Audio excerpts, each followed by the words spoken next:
Do we have audio or not? Do we have audio? Yes, we do. Okay. And I think that's always a good way to start. Yes and no. It is and it isn't. But the reason it's a good way to start is because you either recover or you don't. Sometimes I do recover because I've done this enough times. But the important thing is it's about it being live. And if this was a video, you wouldn't see that. You just go, okay, we're filming now, start whenever you're ready. And then that early bit gets edited out. But this is live, and this is what people want to see. It's absolutely what people want to see. So it's this kind of authenticity. Oh, look, it went wrong. So where do we start? Well, we're going to start with this. I'm going to put this first thing up. Beyond GTM. So what do you think? That is what we're going to call the show, I think. But I still need to keep mulling it over before we get kind of baseball caps and merchandise ordered up. But the important thing is, and the thing is that you could say we need to come up with hooks. Everyone, when they're doing this, needs to come up with kind of hooks and descriptions that make sense. And the name came about because we also published the live show as a podcast. And with one thing and another, kind of got round to updating the old podcast description and so on, and it didn't really fit because it was about scaling up. But that's it. That's kind of there you have it.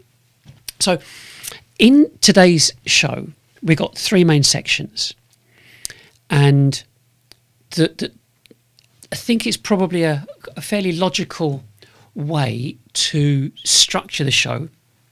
I think is a good format. So first, I want to share some news stories or things that have caught my attention this past week, and then I'm going to cover some of the issues which most of us come across or have experienced when it comes to executing a strategy. So you have to just bear with me a second. I'm just going to take something off my screen because it's a distraction.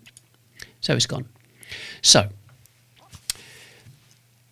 and then finally, what I want to do is talk about the sequence and structure that we provide, which is exposure at scale, engagement at scale, and appointments at scale. So, first thing is I want to talk about the rise of kind of media as infrastructure, and I want to start with a news story that's pretty relevant, and it's about TBPN. So I don't know if you know about them, but they're it's called the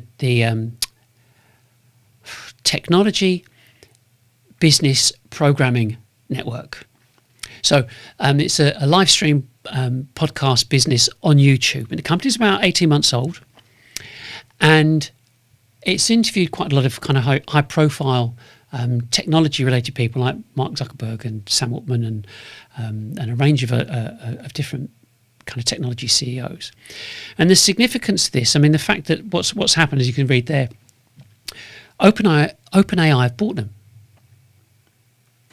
They're 18 months old. And okay, they've got a lot of people that follow them, and it's not about their advertising revenue. It's the market, it's the audience that they attract. So as like I said, it's not about the acquisition of it. It's a big deal that a company got bought, but it's the significance of what it tells us about the direction of, you could say, modern tech companies. So OpenAI clearly want to expand their footprint, their media footprint. So they recognise something really important, that media is no longer a marketing infrastructure. Media is infrastructure itself. So when a company controls attention, it controls a narrative. When it controls a narrative, it influences markets. Now, if we look at what we've been doing over the past few days even, I mean, just tiny scale. Our video clips have generated thousands of views. You know, some people watch for a few seconds, some people watch for a minute or longer. But over time, a proportion of those people begin watching the longer content, and that's what this is about. Nobody invests up front. It's like drip, drip, drip. And that tells us something really important about the appetite for real conversation about business problems. So, I mean, if you look at these businesses here, you look at HubSpot, for example. HubSpot acquired The Hustle. I don't know if you've seen it or read it, which is a newsletter media business. Mindstream, and they bought Starter Story. Let me go back to that. Can't I press the wrong button there? But with HubSpot, those three businesses that they've bought has given them an audience in the region of 50 million people a month. So, I mean, I have no idea how many leads they get from that.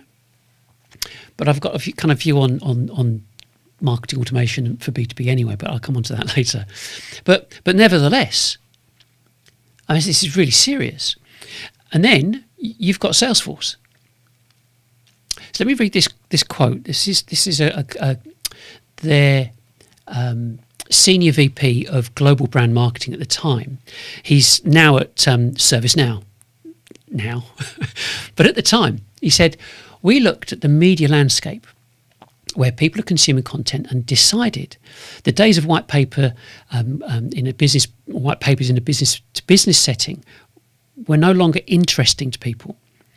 So they're starting from like a cookieless future, if you know about cookies and how they work and so on, but working from a cookieless future and looking at the consumer world, we reflected on that for Salesforce and asked, well, why shouldn't we be thinking about this too?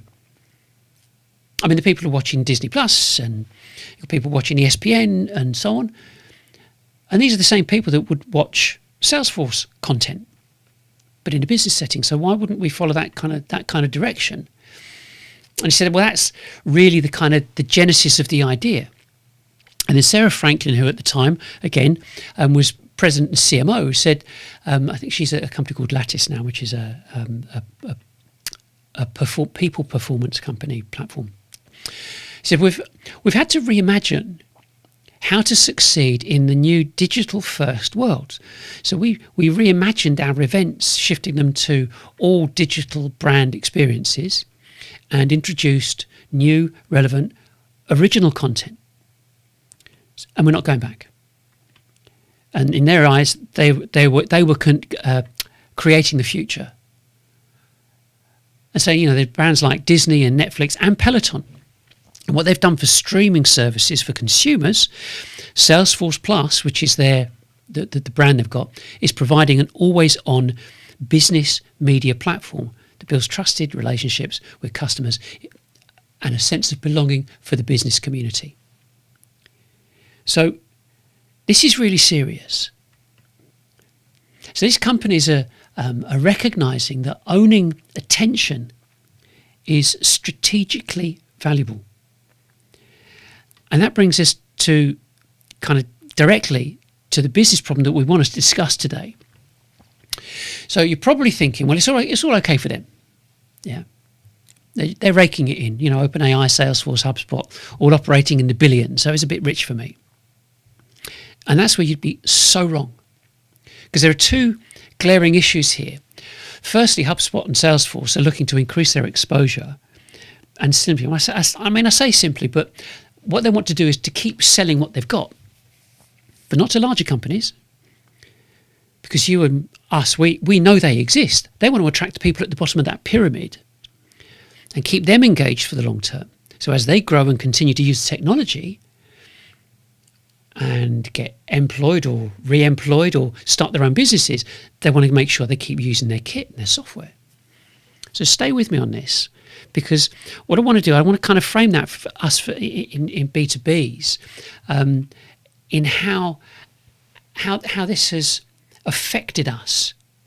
And it's really, you're like this, you're like this. So it comes to this type of thing. So if we go on to here, have you heard of the elephant and the rope? This is the best analogy I can think of. So when elephants are young, so in the circus or zoo or whatever, they're tied to a small wooden stake in the ground. As a calf, they pull and pull and pull, but they can't break free. And eventually they stop trying. So years later, when that elephant weighs 5 tons or more, and it could rip the stake out of the ground, even without noticing, but it never tries. Because it learned that escape was impossible. So the rope stays, but the real constraint is now in the mind, or in its mind. And I think most B2B companies operate in exactly the same way as the elephant. So for decades, we were told you needed massive marketing budgets, armies of salespeople, agencies, campaigns, advertising. You know, the whole complex Martech stacks, you needed all of that just to generate business. But those constraints were real once, but they aren't anymore. And today a company can reach its entire market through broadcast style media like the others are doing, engage thousands of prospects simultaneously, and orchestrate meetings at scale. Yet most firms are still standing next to that stake. Not because the rope's strong, but because they believe it is. And what we're building with the SalesXchange operating system is simply the moment where someone walks over and just pulls the stake out of the ground. And that's critical. It's a mindset thing, and it's going, well, if we start to think differently, start to look differently, what will happen? Nothing immediately, nothing straight away. But there has to be a shift in the mindset, in our mindsets as B2B business owners, as whether it's SaaS platforms, doesn't matter. We have to think differently because the current methodology and strategies do not work. And we know they don't work. So we look at this. So looking at the structural problem in B2B sales, yeah. So if you look at what most businesses have got, and they do have a very, very large total addressable market. And if we look at the UK, for example, there's 6 million businesses with up to about 10 employees, 212 with about 10 to 50, 38,000 with about 50 to 250, and 8,000 businesses with 250 employees or more. So depending on your product or service, it's pretty realistic for a company to have a total addressable market, a TAM, in, 10,000 organisations or more. It's 10,000 potential buyers. And here's where the maths kind of starts to break down. So most companies attempt to reach that market using BDRs. So, you're doing that through outbound telephone calls. So we've all done this, and we attempt to identify people who might be interested in our products. So in reality, it's like finding a needle in a haystack. It's like dialing for dollars. Phone call after phone call after phone call, and we all know, not interested, or someone might say, well, maybe. So if we look at this, I use this quite a lot because it's so relevant. Because we, as business owners, we need to know how to manage that scale. And there is a big scale out there. And the belief is that we can't do it. So we just do one at a time. Or the belief is, like I said a minute ago, nothing exists that would actually assist us doing this. So we just revert back to what we've always done.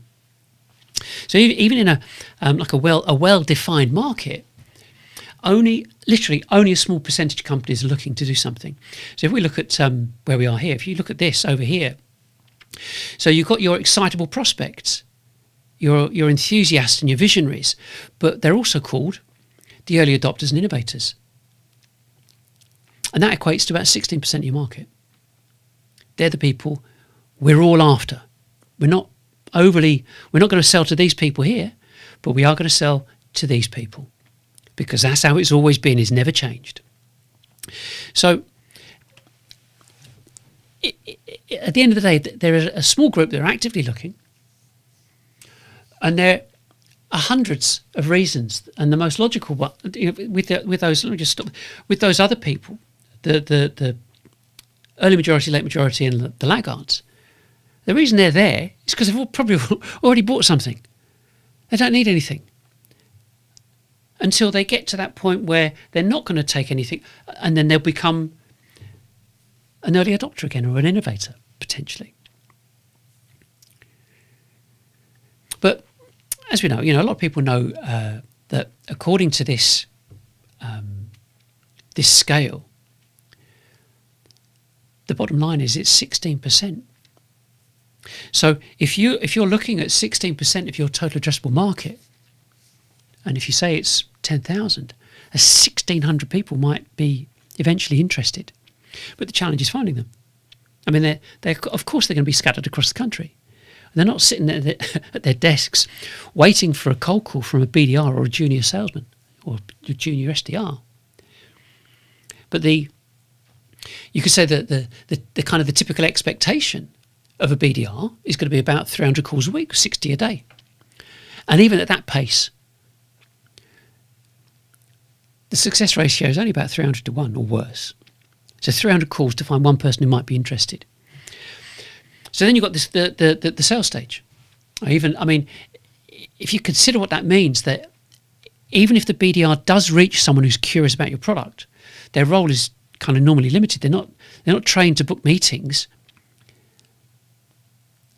Or no, they are trained. They are trained to book meetings, but they're not trained to educate the customer. Yeah. So you always get. It doesn't matter how you got things set up. You can still get tongue tied when you're doing this stuff. You think, I've got it all licked. It's all sorted. But the bottom line is that they're there, and what this shows here. If you see this line here, that's the crossover between learning and looking and starting to buy. And BDRs want to be here. They want to try and capture that person who is right there. Odds on that, 300 or 400 to 1. There's your answer. So at the end of the day, the least experienced person in the business is given the task of initiating a conversation with a potential new customer. Fine. But in reality, that makes no sense at all. I mean, in fact, it's quite extraordinary when you think about it, because they're not salespeople. They're just on the phone. So then we've got this whole thing about the sales multiplication problem, because the traditional model assumes that you make calls, find someone interested, book an appointment, sort out discovery, discussion, demonstration, proposal, sale. And at every stage it shrinks. Those numbers get smaller and smaller because we know it's always a numbers game. It's always been a numbers game. But when the total addressable market is measured in thousands or tens of thousands, trying to identify these buyers one at a time with a phone call is impossible. And yet, this model has remained pretty much unchanged since the 1950s. Telesales cold calls replaced door knocking, and gatekeepers replaced reception desks. But structurally, the system's the same. It's not changed. So you could say that technology's made it worse. So most companies try to fix the problem with technology, and now you've got marketing automation. You've got account-based marketing, data enrichment platforms, reverse IP lookup, intent data platforms. If you look at that, you've got all that timeline from top left up here, starting with cold calling, 1950s, and that goes right the way down with the development of YouTube and so on, down to where we are, 2026, dealing with AI, scrape and spam. But sadly, I say sadly, I'm not sad about it at all. I'm annoyed about it, but because some companies combine consumer and corporate data from data lakes to identify mobile numbers and personal contact details of execs. We're talking like Bombara and Cognism and Candy and Lead Forensics, those types of platforms. And whilst they all kind of make you feel like you're being stalked, they're using the IP, your company IP addresses, mapping them together. And so if you've purchased something, which is where Bombara come into it, if you've purchased something, That data can be mapped against any visits that you've made anywhere else, and they go, we know that this company, this person has been on our website. Phone them up. And so we're kind of in a bit of a darker territory there, which I've never liked, ever. And, so businesses manipulating kind of large quantities of personal data just to get a salesperson in front of a prospect. But the reality is technology didn't fix the problem, it made it worse. So, if you look at the original, call it the original, I suppose, the original sales process, it was simple, wasn't it? It was simple. Back in the day, the founders, you start a business, selling was no problem, just get amongst it, get out there. The founder tells a story. They meet customers directly. They explain the problem. They explain the solution. The deal happens. And over time, the business grows. So you need more salespeople. Then the BDRs, then the pre-sales team, and then the marketing teams. And gradually, something quite significant happens. The original story that got the business there in the first place starts to become diluted. So you look at that, you think, well, what we need to do now, we need to potentially look at investment. And so they've forced down the investment route because they believe that once the investment arrives, marketing budgets, I just need to change something. I just need to drop down some. I'm just looking at the levels, the audio levels, and they're popping up into the red, and I just want to just drop it down a second. And I think yes, that's better. It's just a little bit. This. So you're at a position where you've got more and more expense, your costs are increasing. And you think that the way to move this forward is to actually get investment so that you can do more marketing. So the investment arrives. And statistics say up to 50% of that investment capital goes on marketing and technology. So now the organisation has marketing automation platforms or more of it, paid ads, demand gen, lead scoring, attribution models. So you think, well, should be happy days, yeah? And then you realise, so what are we doing? So the annual recurring revenue full-time equivalent per employee stagnates. Profitability becomes harder to achieve to the point where the numbers that were supposed to scale kind of stop working. And we've seen it everywhere. Then the blame game starts. Marketing says, not our fault, salespeople can't sell. Sales say, it's not down to us, leads are crap, they're no good. And marketing shows all the analytics dashboards saying, well, we're doing everything right, look at this. And still, that revenue engine that you thought existed keeps struggling. So, you kind of got to look at this and think, well, what's going on here? But what happened was it was pretty simple. Selling used to be people telling a story to people. Then the industry tried to industrialise the process, and sales was broken down. Marketing generates the leads, BDRs book the meetings, pre-sales run the dems, and sales are supposed to get the paperwork signed, or something along those lines.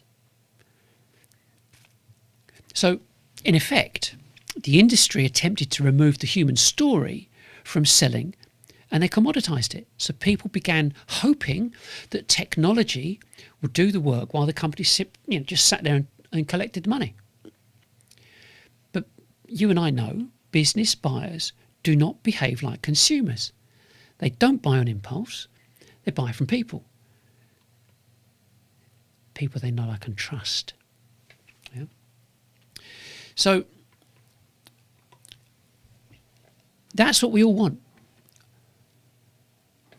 So, whilst the tech companies are adding different media companies to their own lineup, the objective is pretty clear. To sell, you need visibility. And no amount of BDRs in a team can achieve that kind of type of level of exposure. So it's only possible through some form of broadcast. Yeah? And that's what we've got coming up next. So really, you look at this. We have an infrastructure, and basically, instead of trying to locate buyers one phone call at a time, we've built an operating system that changes the odds, and it focuses on visibility across the entire total addressable market. So if decision makers can't find you, they can't buy from you, and visibility requires repetition. And I'll come on to that in a minute. But that's what we'll be talking about. So therefore, we want to look at this. This is what's been going on.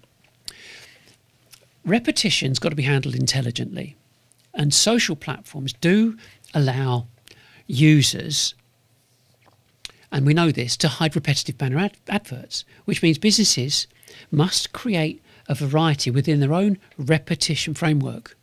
So the market's got to see you often enough to become familiar with you, to get to know, like, and trust you, but the content's got to evolve so prospects don't get advertising fatigue. And that's why broadcasting becomes so powerful. And the thing with this shows the transition and the changes between what was happening, back in 2018-19. It was all about outbound. And it's changed. You've got this line, it's come down, you've got this intersection, kind of lockdown-ish around about that time, to now where it's education-based. So it's a matter of adapting to how people are behaving, and those people are you and me. We know exactly what we like. And the thing about live shows, like I said before, live shows are very different from the kind of polished marketing videos, because in a live show you can, you can make mistakes, and you can, if you have other people that you're having a conversation with, yeah, those conversations evolve and the ideas can be explored in. You can only describe it as real time, and there's authenticity, and it is that authenticity that builds the trust. So over time, people begin to recognise individuals behind the company. They understand how they think, how they react and talk. And when a business problem occurs with the people that you're talking to and who your audience are, because they've heard you talk about the problems they are experiencing, they'll go, maybe we're getting back in touch with them. And that's what this is not complicated. It's just it's aligning what you do to what they want. They being us. This is the kicker. And so we've seen it so many times before. I've seen it just everywhere, that you and I buy in a certain way. We always have. Self-serve, self-educate, stay anonymous, don't want anyone knowing about me. And that's it. Yet when it comes to the way that marketing people behave, it's completely different. Completely different. It's like, go for the jugular, sell, get them to fill out a form. We don't do that. But marketing say that that's how everybody buys. I mean, how's that working out for you? So we've now got this other thing. We've got to look at discovery, yeah. And this whole process of engaging with people, it's not quick. So the stages are month one. There's discovery, right? Prospect starts your prospect, yeah, starts to see something different. They observe only, look at some PDFs, scan some sections, read some exec summaries, Yeah, might have a look at the website once or twice, maybe. Then there's curiosity. They consume a bit more content, watching, I don't know, part of a live stream even. Going back to the website, maybe checking out your profile. Then there's the internal comparison. Some people start comparing what you're saying with their own organisation. They ask themselves questions like, why is this happening? You know, what's going on, and so on. And then month 4, as I say month 4, it could be month 10. It could be month 10. You still haven't spoken to them. It could be month 10. Because it's the silent shortlisting. It's not about you. It's not about your company. It's about the direction of thinking they now agree with, and they're starting to find out who's got the same mindset as them. They still won't contact you. Not yet. And then you've got stage 5. Stage 5, not month 5, stage 5. This is where this internal trigger kicks off. Something happens. Could be people, business, finance, I don't know. But something happens inside their business that forces that business to do something. We go back to here, which is the sales stage. Yeah, that's what's going on. That's what's happening. They've had their silent period, however long that is. They're now at the sales stages, and that's when. And it's at this stage, this kind of first contact stage, when they contact you and say, "Do you know what? I've been watching and reading X, Y, Z, and so on and so on. I'd like to have a chat with someone." And that's when everything changes. And that's why we're pretty clear about the technology curve, because we're all in it. We either do or we don't. If you're listening this far down, yeah, great. You've self-segmented. That's what this is about. You've already self-segmented. You're in that 16%, whether you like it or not. Yeah. So instead of attempting to find these innovators and early adopters individually, broadcasting allows them to self-identify. They watch, they engage. Yeah, they begin with a conversation, with that kind of conversation. And now you've got to look at the economics. You know, if it takes 300 calls to find one person who might be interested, then if you wanted to find 10 interested people in a week, you'd need 3,000 calls. And at that productivity level of a BDR, you need 10 BDRs. 10 BDRs, 50 grand a piece, £500,000 a year. Just to get 10 interested organisations each week. And even then, I mean, that process is slow and properly inefficient. But this isn't about saving a bit of money here and there. I mean, you will by doing what we're recommending, but it's about finally implementing an infrastructure that achieves consistent visibility to your total addressable market, that maintains repetition and drives those interested parties to your live show, which is in addition to your open access website and your downloadable content and anything else that can ensure that consistency of exposure and engagement. You know, if you look at this,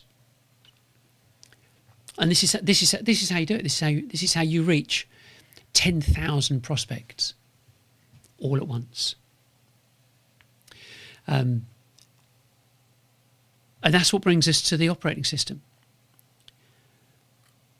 And I think that, you know, at the end of the day, you know, you're looking at this whole infrastructure that's been built out because there is a problem.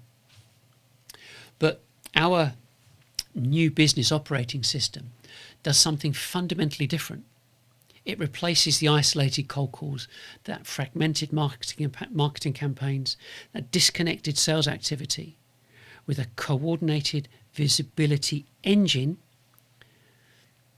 that your entire total addressable market sees, and that and they see it via a narrative that relates to social posts, emails, banners, all of which look to educate and promote your live shows. So the innovators, like I said before, the innovators and early adopters self-select. And conversations begin with people that already understand the story, as you're kind of getting to understand this now. And suddenly, I say suddenly, the economics of new business begins to make sense again. We go back to this. First, because you need to know how, I'm saying this is amazing. So I need to explain it to you. You've got to email your total addressable market. That's a starting point. It's no big deal. We know it's no big deal. So email 10,000 people. No issue. Those that are that 16%, they'll be up for maintaining it. Some won't. And if you haven't got a 10,000 name database, about time you got one. Costs next to nothing. Okay. So we have a structure that sends out, and we talk. This is all done at scale. Okay. So then you've got the banners. In parallel, you set up a banner campaign on LinkedIn to the same matched audience as your emails. So now you've got email and banner visibility. And then you've got multiple social posts on LinkedIn or any other platform, whether it's Facebook, X, Instagram, but we use LinkedIn. And then this is the difference. This is what this is about. This is a constructed graphic and post. So these are generated. And I say generated. They're constructed inside our platform. So what I've just explained is SX Reach, which is the umbrella for the email, banner and social. And all of those float into what we call SX Connect. So the elephant in the room, right? Everybody, it doesn't matter what anybody says, it's irrelevant. We know it is. And this is a really important part. Nobody cares. Because if you're looking at this, you want appointments. You don't care what marketing does, you don't care who does what. The only thing that matters is that appointment. Because we know it's the only way revenue starts making its way towards you. So we have a structure here. It's a multi-page discovery approach. So everyone, we know everyone has to go through discovery, yeah. With all new prospects. So we've got a multi-page form, and they fill out our discovery documentation. And the reason behind it saves a massive amount of time. So because it's all online, it's just a series of ticks. It's visible up front, so that when you look or someone looks on the website, they can see the button, click on it, look at all the questions in advance, download a PDF in advance even, and give it to another member of staff to get them to complete it before the form is actually filled out. So once they've completed the form, they book a meeting. I mean, everyone's done that before. Book a meeting. And that's where the operating system starts processing the data and so on. So it does the research that a salesperson would normally do and delivers it as a report to the salesperson, prepares the proposal, prepares the slide deck, does a cost comparison, and it tells the salesperson when it's ready. And so every single one of them are well prepared before the meeting. You just have to think about that for a minute, right? You're broadcasting potentially to what? Tens, hundreds, thousands. And no matter how many people watch you and want to buy from you, this system books them in, does all the grunt work, and delivers the prepared documentation to your salespeople the same day as the appointment is actually made, so no one gets behind. I mean, you could say you just got to make sure your installation process can keep up with the demand. And you'll probably agree. I mean, it's never really installation or fulfillment that's the problem. It's all the ones, they're the ones who can't work unless sales actually sell. So you kind of need to understand the perspective that you've got a total addressable market in the thousands, and to communicate with them, you need an infrastructure that can both generate the content at scale and provide the telemetry to actually understand what's going on. Because without that, you can't. You're in the dark. So that's what kind of brings us on to the actual OS. Because the point is, if you you understand there's this massive market, and it's because of that massive market that they need to see you. You know, people talk about stuff going viral. No, it's not going to go viral. It's going to happen through consistent visibility, and it will gradually happen. Which is why we said there were those 6 stages that could take up to 6 months, could take longer. Who knows? But with this particular screen, if you look at this, you know, we've got a process where first you upload 3 text files, a call to action PDF, if you've got one, and a couple of image files. It gets generated, processed on there, and you confirm what it's going to do, and then how you want it to work, and then you distribute it. So you generate these assets 30 at a time, one for each day of the week, and you can have up to 20 posts, which means up to 20 posts per day for 30 days. Just think about that. 20 posts per day for a month is 600, call it 30 days a month, is 600 posts. LinkedIn allow you to have 20 posts as long as they are different. And that is what we provide. This methodology provides that. Every single one of them are different. There's a thing called checksum. So that's how it works. So that's 600 posts, up to 600 posts prepared in advance, all processed and uploaded. I love this. It'll take you about an hour. And it's like, the more efficient you are at, because you've got to prepare some stuff in advance. But what I said, you've got some text files, ChatGPT, process them. So you've got text files, you've got a banner, you had those 3. You don't change anything. The process changes the text, the middle layer text, and because every single title is different, it changes the size of the checksum for the image.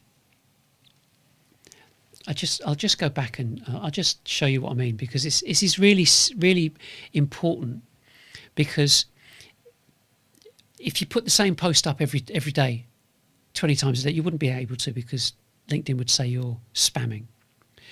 But if you look at this, I'll take myself out of the picture for a second.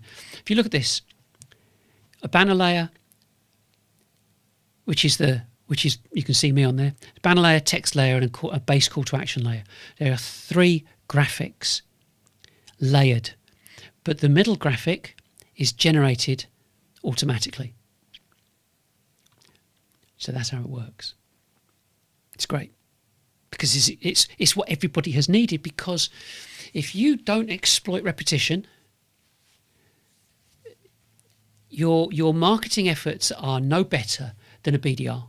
Call a day, might find someone, maybe. You know, asking your team, oh, would someone please share this on it? Come on, we're way past that now.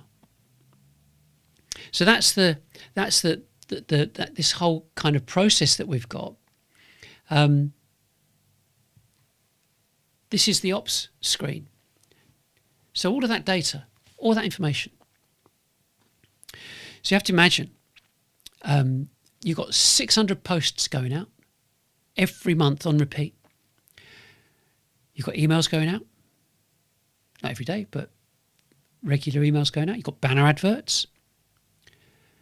And what you need to know, you want to know how they are landing, which boils down to your impressions, engagements and clicks and downloads and visits and watch time for live streams and watch time for videos and watch time for shorts. And what you need is you need your own analytics.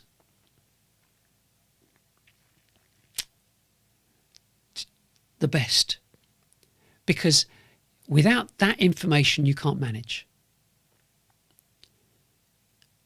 And that's what this is all about. I'm not interested in marketing. I'm only interested in revenue generation. And there are a raft of activities that have to happen. So those activities happen, which lead to impressions, engagements, and so on, and appointments and demonstration presentations and so on. The numbers get smaller and smaller and smaller because we know it's a numbers game. But the critical thing is, and this is, I love this. This is the best screen. You've got, where are we here? So we start at the top. You've got social, your social posts, your emails, your banners, and your live stream activity. All of that results in appointments and proposals that are generated. And then you have proposals that are generated, I'm sure that's the right way around. Where's my glasses? Yeah, you've got meetings that have meetings booked, and then you've got generated and sent. And the reason they're generated and sent is that something may change within the meeting, which is why you have to have that flexibility of editing it. They might not have got round to sending it out yet. You're not going to get every deal, are you? Nobody is. But that feeds into the revenue, your pipeline. So, I mean, there had to come a time that something like this was going to be developed. And so really, so in a way, it's like, where'd you go next? Where'd you go next after this? Well, you can download the Revenue Reset series, which is 3 PDFs, which will help you process what I've said today. And the link for that, the link for that's in the description. Yeah, and this is and the next part is really important. The next part's really important because it is our, you could say, foundational recommendation.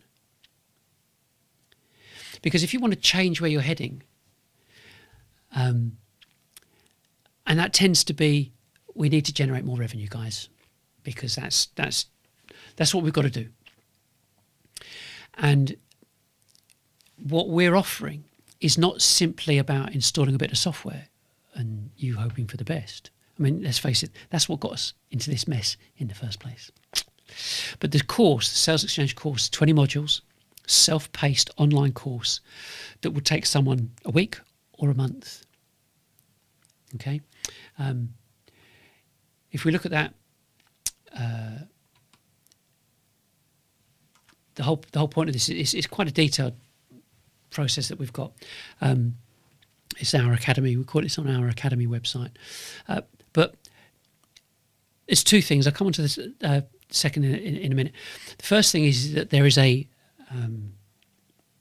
introductory module, an introductory lesson. It's about 40 minutes, I think. But it's worth looking. It's worth watching. Because if you don't understand what the problem is, the one is accepting there is a problem. The second part of accepting a problem is looking at what the alternatives are. And if you understand and recognise that the marketing industry in B2B has been saying the same thing for 20 years, it's not good. And it's not going to change overnight. Unless you have a different a different catalyst, something that's going to trigger a change. And that can only come through understanding and discussion. And that's why I did the course, because you have to understand all the different things that are required that bring everything together. And then part and parcel of that is, because it's online,